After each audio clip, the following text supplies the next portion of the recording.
Lieutenant colonel निवृत्त Satish Dhage sir सध्या आपल्यासोबत आहेत. सर, विजय दिवस का महत्वाचा? त्यावेळचं शौर्य, त्यावेळचा पराक्रम हा किती खास आहे भारतीय सैन्याच्या दृष्टीने आणि भारतासाठी सुद्धा?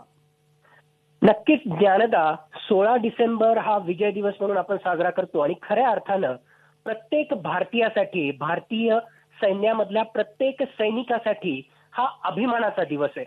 हे यासाठी कारण जगाच्या इतिहासामध्ये याच दिवशी एक्झॅक्टली 49 वर्षांच्या आधी एक नाही, दोन नाही, तर तब्बल 93,000 पाकिस्तान सैनिकांना त्यांच्या गुडघ्यावर टेकण्यासाठी, भारतासमोर जे आहे नतमस्तक होण्यासाठी आपल्या जांबाज सैनिकांनी त्यांना जे आहे त्या ठिकाणी बाध्य केलं होतं. म्हणून खऱ्या अर्थानं आपल्या भारतीय सैनिकांचा हा शौर्याचा दिवस आहे.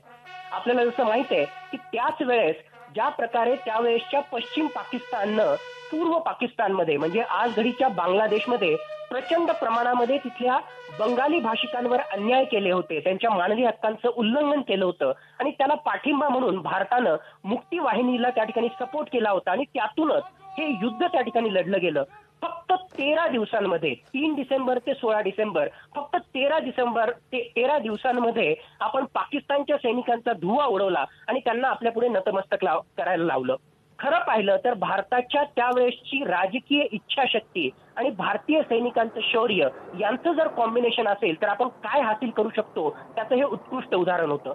आणि आपलं भारतीय सैनिक ज्यावेळेस गरज पडली त्यावेळेस मातृभूमीसाठी आपला देह सुद्धा त्याग करायला मागे पुढे पाहत नाहीत, हे आपण त्या ठिकाणी पाहिलं. 1947 असेल, 1965 असेल आणि 1971च्या युद्धामध्ये पाकिस्तानला आपल्या पुढे सपशेर हार पत्करावी लागली आणि त्याला स्पष्टपणे कळालं की भारताला आपल्याला सरळ सरळ युद्धामध्ये हरवता येत नाही. म्हणूनच त्याच्यानंतर आता कुठेतरी त्याने दहशतवादाचा मार्ग त्या ठिकाणी अवलंबलेला आपल्याला या ठिकाणी दिसतोय.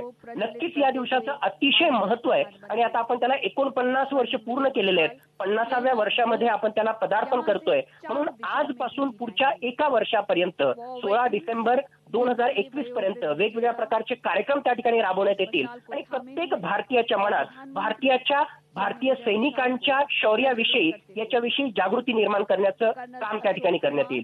एक गोष्ट या ठिकाणी मला आवर्जून सांगावीशी वाटते की वर्ष 2020 वर्ष 2021 मध्ये सुद्धा थोडीशी 50 वर्षांपूर्वी जशी परिस्थिती होती तशीच परिस्थिती निर्माण होतीये काय असं मला वाटायला लागलेलं आहे. आज घडीला जर आपण पाकिस्तानमध्ये पाहिलं तर गिलगिट बाल्टिस्तानमध्ये असेल किंवा पाकव्याप्त काश्मीरमध्ये असेल किंवा बलुचिस्तानमध्ये असेल मोठ्या प्रमाणावर पाकिस्तानच्या लष्करातर्फे किंवा पाकिस्तानच्या आजच्या राज्यकर्त्यांतर्फे मोठ्या प्रमाणावर अन्यायकारक कृती त्या ठिकाणी केली जाते. त्यांच्या मानवी हक्कांचं उल्लंघन केलं जात आहे.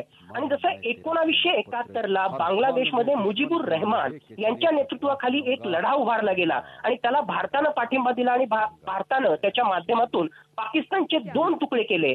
आज जर पाकिस्तान सुधारला नाही तर मला वाटतं येणाऱ्या काही काळामध्ये पाकिस्तानचे 4 तुकडे झाल्याशिवाय राहणार नाही. त्यामुळे पाकिस्ताननं कमीत कमी भूतकाळाकडे तरी पाहावं आणि त्यातून धडा घ्यावा ज्याच्या माध्यमातून मानवी हक्कांचं उल्लंघन आणि तिथल्या जनतेवर त्यानं अत्याचार करू नयेत.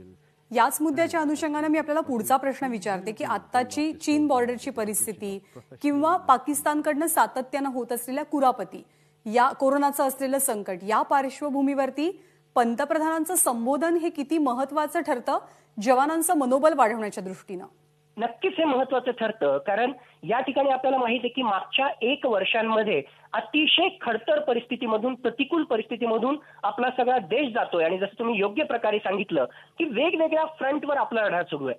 एकीकडे कोरोनासारख्या महामारीचा जो आहे आपल्या कोरोना योद्धे त्याचा मुकाबला त्या ठिकाणी करतायत तर आपले जांबाज सैनिक एका ठिकाणी नाही तर दोन्ही फ्रंटवर 2 फ्रंट वॉरची लढाईसाठी आपली तयारी त्या ठिकाणी सुरू आहे. नॉर्थ फ्रंटवर चीनकडून कुरघोडी करण्याचा प्रयत्न केला जातोय आणि लॉंग टर्म विजन ठेवून चीन आपलं आर्थिक आणि सामरिक हित साध्य करण्यासाठी भारतावर कुरघोडी करण्याचा प्रयत्न करतोय आणि सायमल्टेनियसली पाकिस्तानच्या दहशतवादाच्या माध्यमातून भारताविरुद्ध कुरघोड्या सुरूच आहेत. तर या सगळ्या माध्यमातून आजच्या या दिवसाच्या निमित्तानं एक तर ऑलरेडी हा भारतासाठीचा जो आहे जो विजय दिवस आहे आणि या नॅशनल वॉर मेमोरियल मधून पाकिस्तानच्या विरुद्ध त्याचबरोबर चीनच्या विरुद्ध अप्रत्यक्षपणे एक प्रकारचा मेसेज प्रधानमंत्री नरेंद्र मोदी यांच्या भाषणातून त्या ठिकाणी येऊ शकतो.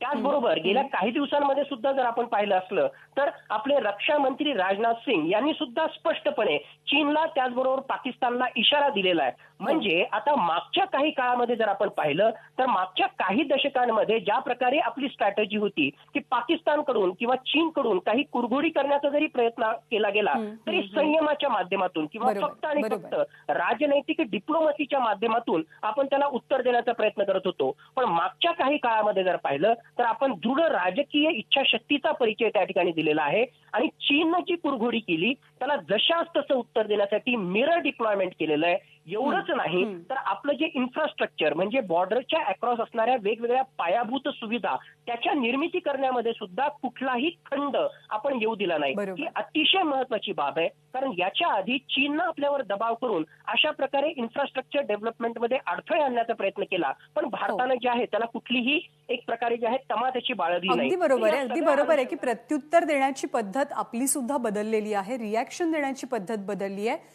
आणि ही पद्धत कुठेतरी खरंच चर्चेत सुद्धा आहे. त्यामुळे आज पंतप्रधान नरेंद्र मोदी काय बोलतायत, काय संबोधित करतायत याकडे अर्थात आपल्या सर्वांचं लक्ष असेल. सर धन्यवाद आपण दिलेल्या माहितीबद्दल.